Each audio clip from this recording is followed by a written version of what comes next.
Have you ever wanted to go on a heartfelt journey in the lives of your loved ones and newfound acquaintances? Do you enjoy listening and engaging in uplifting discussions that leave you motivated and inspired to take action in your own life? This podcast is a space where we have in-depth conversations on family, health, spirituality, entrepreneurship, and well, just plain old life. I'm Jesse De Leon, and this is my passion. Join me on a walk into the fascinating narratives and meaningful conversations that shape our experiences. Welcome to The Knowing, a Life in Stories podcast. Hello, everyone. Welcome back to The Knowing, a Life in Stories podcast. I am so grateful that you are here with me again and that you share your time with me and that you look forward to having me on as much as I look forward to being here. Again, it's a privilege and I don't take it lightly and just always so grateful. So I want to talk today about a subject matter that comes up a lot from just friends and family or with friends and family. And the topic today is going to be on procrastination. And I want to start by saying my dad had so many quotes that he would, of course, instill in us and say to us. One of them was, don't put off for tomorrow what you can do today.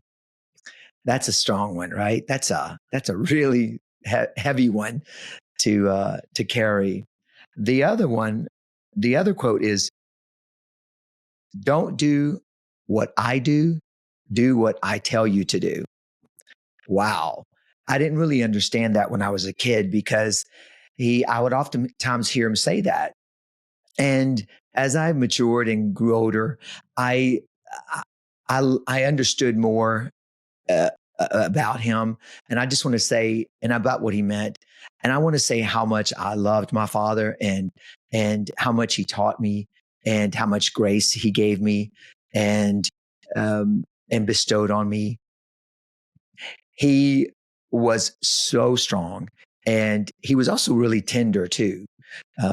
So he and I could have really great conversations about life, about spirituality, about work ethics, about family, about how important it was to respect ourselves and respect others, especially respect them.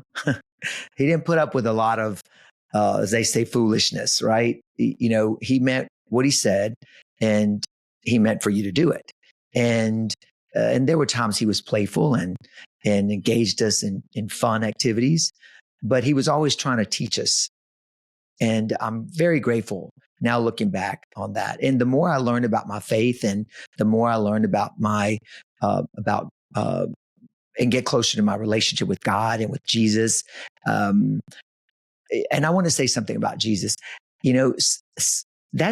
Sometimes that's such a heavy word for folks to say. It doesn't have to be. Jesus is love, and love is willing the best for the other person. So I just want to say, when I say Jesus, it's not about making a statement, not a political statement. At least it's about just love. And again, I mentioned on the last episode about spirituality that it's not about your denomination. It's about coming together as a family and taking care of each other and being each other's keepers. We're all brothers and sisters. So I just want to say that again. So my dad, though he was all those things I just mentioned, I didn't understand it. But when I look back, just at the time, it seemed like control. And so control is going to lead me to the topic on procrastination and how closely they're related in terms of how one affects the other. I'm going to give you an example. I have procrastinated my whole life. I am definitely a go-getter. I am definitely a make things happen kind of guy. I don't sit and stew on things, a lot of things too long. Sometimes I just jump in. And if I don't just dive in feet first, I'm going to procrastinate. I'm going to not get to the task at hand. And I still procrastinate. I procrastinate in opening my mail.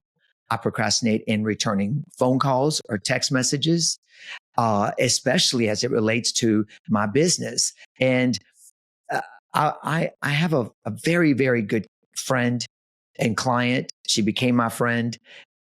She and I were talking in the salon chair the other day. She was sitting there, and a lot happens in the salon chair. We talk about a lot of things, a lot of wow, so powerful and touching and emotional and poignant things about life. And and I sometimes, most of the times, it's about me listening because it's the client's time. A lot, but there are times when the client, the friend, notices there's something on my mind, something weighing on me, and they ask, "What's going on with you? I want to know about you. What have you been up to?" And it means a lot to me. It's not what I expect, but when it happens, it means a lot. And and that day, my friend Christian, she's a therapist. She's many things. She's a teacher. She's a therapist. She's a personal trainer. She's on fire. I mean, she is just on fire. She is amazing. She looks amazing.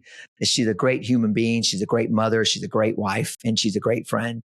And I was telling her about my concerns about how I don't return messages back, particularly to clients. When a client calls and leaves me a message, either by phone or by text, for some reason I didn't understand, I would not return the call quickly or the text quickly. And many of my mentors who are also clients have said, Jesse, it's vital that you return your messages. And I just didn't have an answer to why I didn't. And they would ask, why don't you? Let's try to figure it out. And couldn't, I just couldn't open my eyes to see. And until Christian was sitting with me and I told her that that's what was on my mind, that I had to figure out, why am I procrastinating? And she says, well, why do you think you're procrastinating? And it just came to me. All these memories came flooding in, and it went back as far as my father and the control that he had over us, good and bad. I mean, he did the best he could. I'm not blaming him. God rest his soul. But also control comes by way of our relationships sometimes that we have with either our best friends or our bosses at work or our teachers and our professors, our spouses, partners. Uh, we just get it from every direction. And we also are culpable because then we then have our forms of control.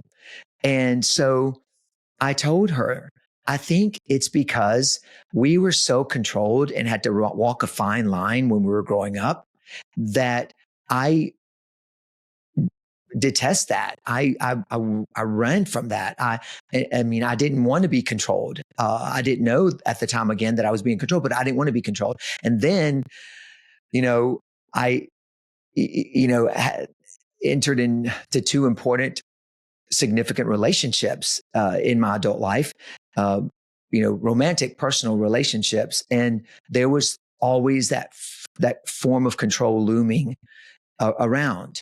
And for me, control makes me feel like I want to go hide. When I'm trying to be controlled, I feel like I want to go hide. I want to go get in my cage and lock the door and keep myself safe. And realizing now that didn't keep me safe. It kept me further controlled, further imprisoned. And I felt that way at times.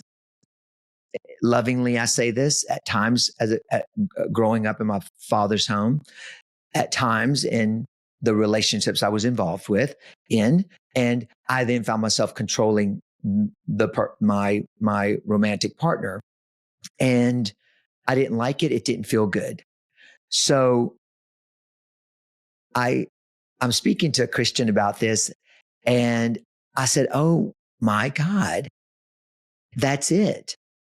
When someone is asking something from me, I automatically am triggered into thinking that it's control, even when it comes from a place of love, from family, from that who I'm close to, and from my clients. And I didn't realize that a client texted me just to make an appointment, or phoning me to make an appointment, that I somehow was triggered into feeling that that was control. So hence the not calling him back right away. And it was a breakthrough moment for me in that moment with my friend Christian. And I just wanted to share this with you because that's what this podcast is about: sharing, learning, growing, and telling stories. So maybe in your life, if you're finding that you procrastinate, maybe it's time to think about what really is at the core of making you feel like you can't do it. You can't get to it. And before I close, I want to read you the definition for procrastination. And I should have done this at the beginning, but procrastination is the action of delaying or postponing something. Wow. The action of delaying or postponing something. So I'm just going to ask you to dig deep, talk to God, talk to the Holy Spirit, ask for guidance, to be touched, so that you can figure out what makes you put off for tomorrow what we can do today. I'm going to be praying for you, and I know you can do this, and you've got this. So thank you again. I love you guys, and I look forward to coming back on and talking with you again soon.